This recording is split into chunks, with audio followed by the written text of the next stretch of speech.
দিন চলে গেল ইট পরিষ্কার করেনি।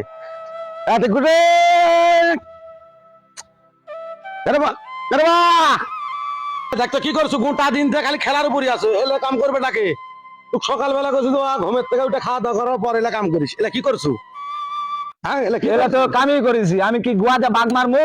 কষ্ট করে আমার কামও করা লাগবে, আবার তোমার সরা কথাও শোনা লাগবে। এক মিনিটও পরিষ্কার হয়নি। আর তুই কার সাথে এসে কি কোন ভাষা করতো? গুয়াতে বাঘ মার বাপাই কি করছ? হ্যাঁ তুমি আমার বাপ হন বলে আমি তোমাকে করতে, আমি কষ্ট করে কামই করতি, তুমি চলে গেছে। এত বড় একটা মানুষ হচ্ছে, কোন কার সাথে কোন ভাষায় কথা কওয়া লাগে তাও তুই জানিস না। বাপরে ধর ধর ধর ধর ধর ধর।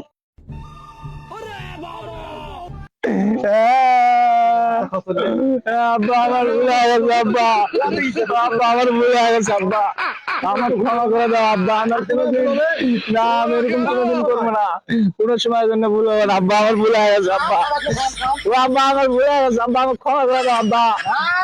আব্বা আমার কোনোদিন কষ্ট করে কামও করবো, আবার পিটনও খাওয়া লাগবে। আমার গুয়ার যে অবস্থা হয়ে গেছে, ছাল উঠে গেছে, আজকে কিভাবে বাড়িতে শুয়ে থাকবো।